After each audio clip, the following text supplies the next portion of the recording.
Merci Flore, merci Charles-Henri d'avoir organisé le congrès. Donc on va changer un petit peu de valve en effet et parler de la valve mitrale tout en restant dans l'alliance médico-chirurgicale puisque vous verrez que ce sujet illustre à merveille le fonctionnement de la Heart Team, ce qui est un point qui est très important et qui nous tient très à cœur.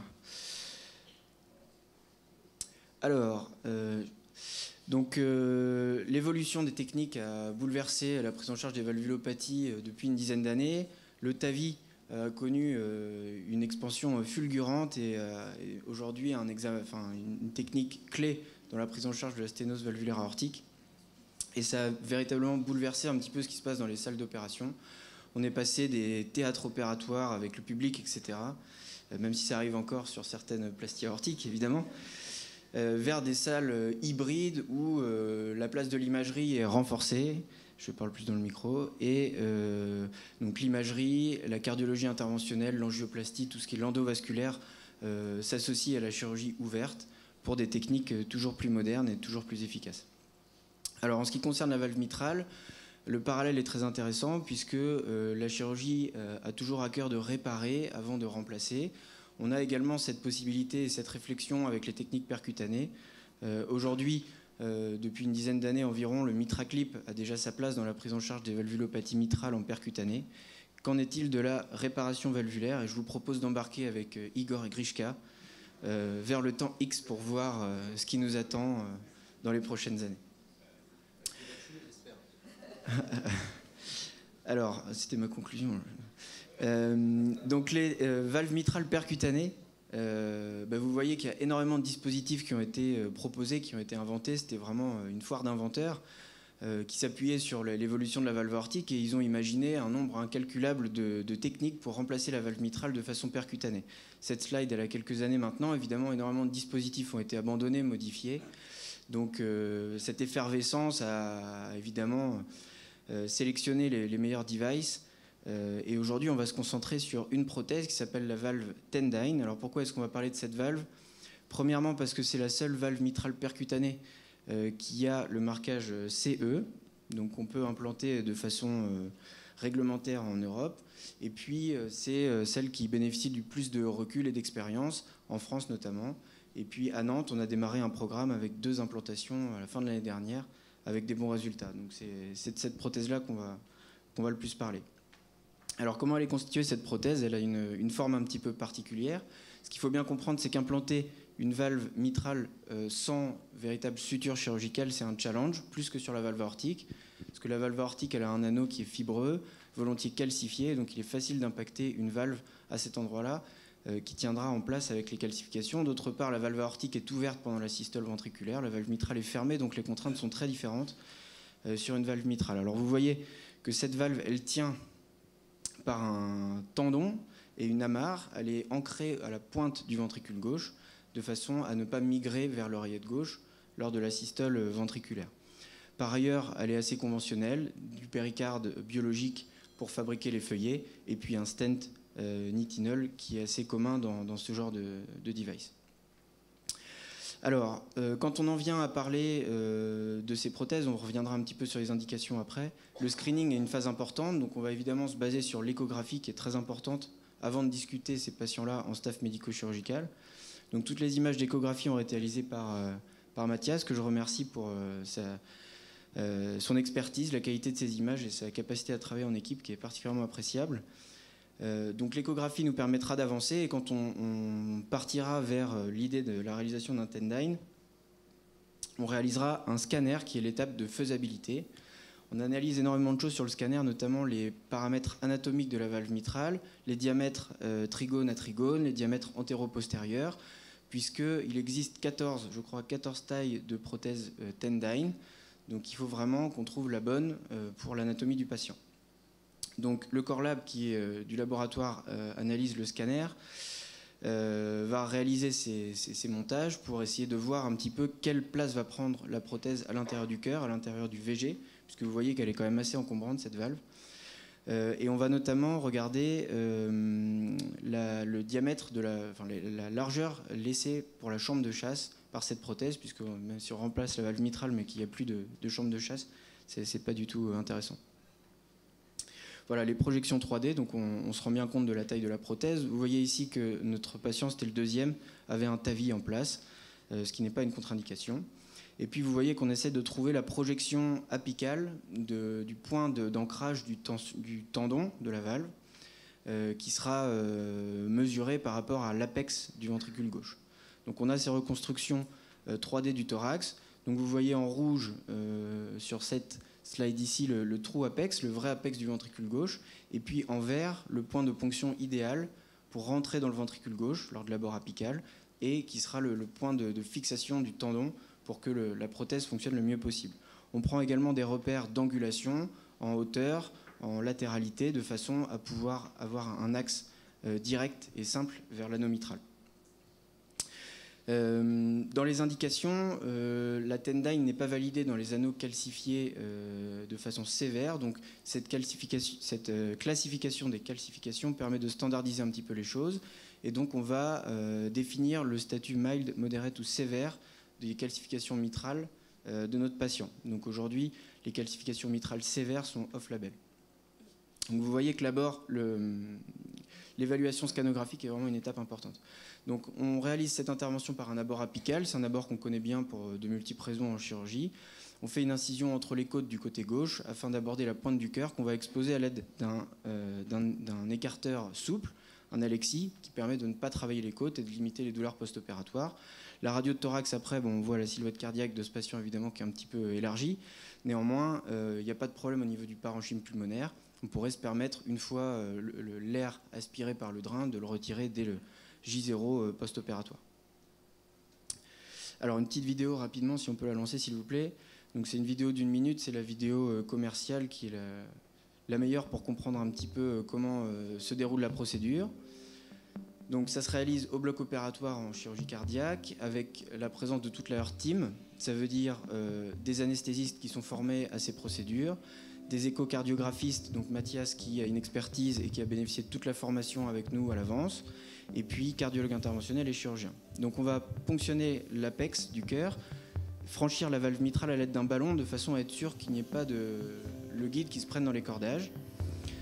Une fois qu'on a validé ça sous contrôle échographique et fluoroscopique, on va mettre en place l'introducteur.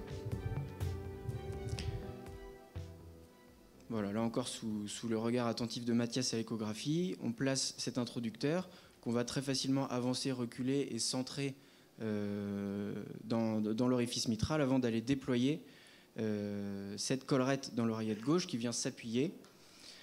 Et puis on va reculer l'introducteur et libérer le tendon. Donc l'ensemble du dispositif est recapturable en cas de problème.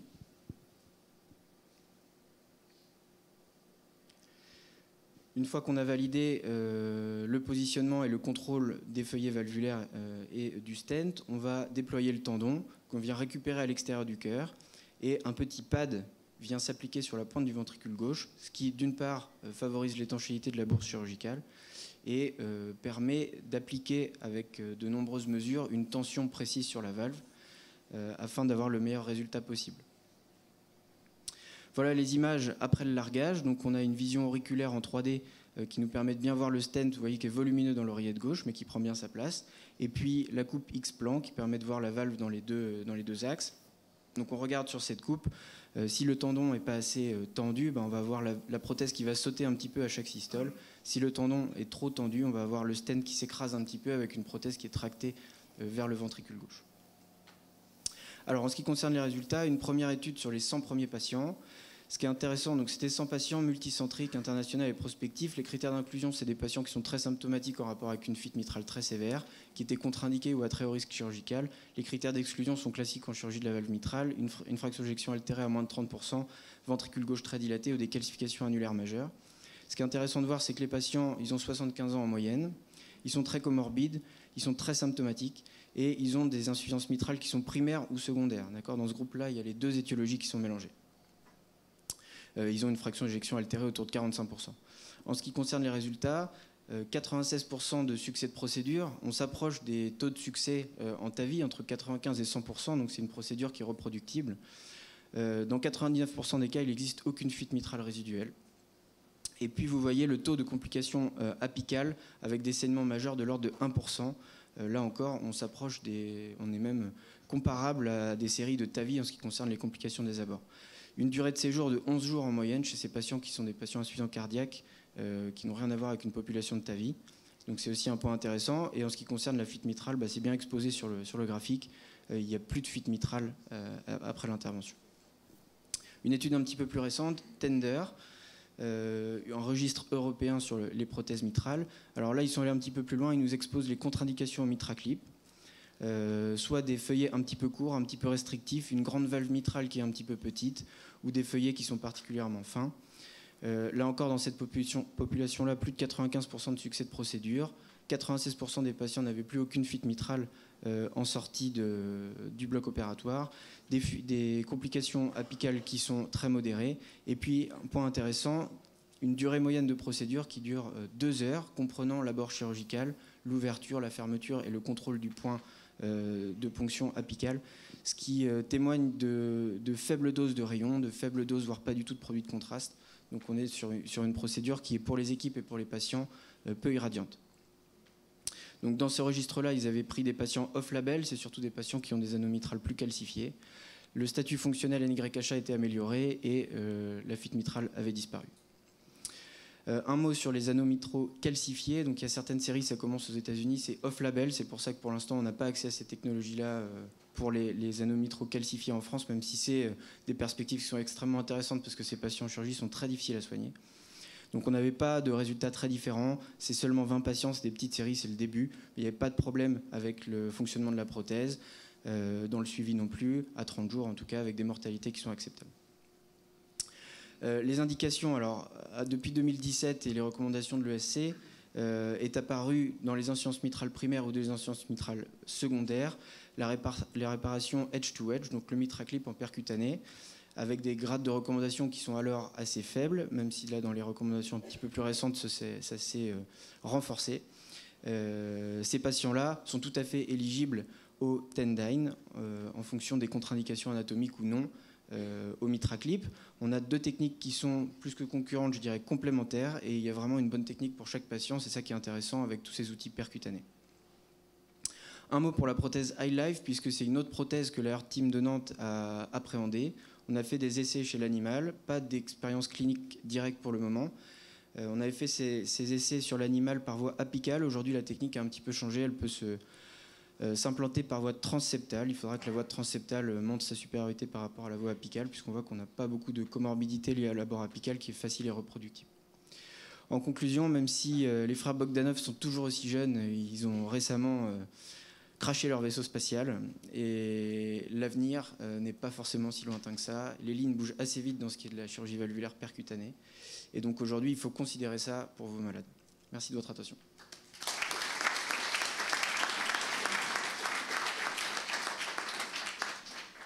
Merci Basile. Y a-t-il des questions sur cette valve du futur qui est déjà arrivée aujourd'hui? Oui. Est-ce que vous savez sur la Tendyne, oui. Est-ce que vous savez sur la Tendyne si on a des cas d'écrit du fait d'un remodelage ventriculaire positif ou négatif et que la traction soit fixe, que la valve puisse soit être trop tractée ou justement devenir mobile à distance? Alors c'est une très bonne question puisque je pense qu'il y avait déjà eu un petit peu cette expérience avec les néocordes et les cordages qu'on pouvait implanter par voie apicale, en effet. Dans l'expérience qu'on en a, on n'a pas assez de recul évidemment pour avoir constaté ça. Dans les séries décrites par le laboratoire, c'est pas arrivé, en tout cas pas encore, même si le recul n'est pas... Donc là on a des résultats à 2 ans sur la première étude de faisabilité des 100 patients qui ne montrent pas de récurrence chez les patients survivants de fuite mitrale. Je pense que la différence avec le néocorde ou des cordages qu'on met par voie apicale, c'est qu'il y a quand même un stent qui s'applique et qui a une force radiaire qui est importante sur l'anneau mitral, et je pense que c'est ça la différence principale. Oui, je pense qu'il y a la valve vient vraiment se fixer, les phénomènes inflammatoires, la fibrose qu'il y a autour du stent, je pense, vient ensuite cimenter la valve à distance. Alors il faut peut-être quelques semaines, mais après est-ce que ce tendon a un rôle aussi important plusieurs mois après l'intervention? Je ne sais pas, t'en penses quoi, Basile? Difficile à dire. En tout cas, on ne peut pas se passer du tendon à la phase initiale et il n'est pas question d'aller l'enlever après. Donc, Voilà, c'est un mécanisme, enfin, c'est le fonctionnement d'une valve mitrale avec un appareil valvulaire, un appareil sous-valvulaire qui est interdépendant. Et c'est vrai que c'est une bonne question. En tout cas, pour l'instant, c'est pas apparu dans les registres. Merci. Tu penses qu'on pourrait retendre le tendon s'il y avait besoin? Non. Alors si on a parlé de ça avec les procteurs, etc. On coupe le tendon de façon pas trop longue, enfin, pas trop courte à la fin, justement pour avoir une marge de manœuvre là-dessus. Bon, pour l'instant, à ma connaissance, ça se fait pas. Mais en tout cas, le device permet de retravailler la tension à distance. Y a-t-il parmi nos collègues cardiologues certains qui suivent des patients avec une prothèse percutanée mitrale? Vous n'en avez pas dans votre patientèle? Okay. Là, notre première patiente, quand même, restera dans la mémoire, puisque c'était une vieille IM qui arrivait trop tard à l'hôpital, tellement grave que nous, on a essayé de faire le bilan d'imagerie un peu à la dernière minute, mais la patiente s'est dégradée. Elle a même été en soins palliatifs en fin de vie. C'était une Bretonne, alors ça va faire plaisir à certains. Elle a tenu le coup et elle est revenue. Elle a pu bénéficier de sa procédure et son cardiologue, qui est un cardiologue breton, nous a donné des nouvelles récentes et elle galope. C'est vraiment, ça a été une histoire assez incroyable.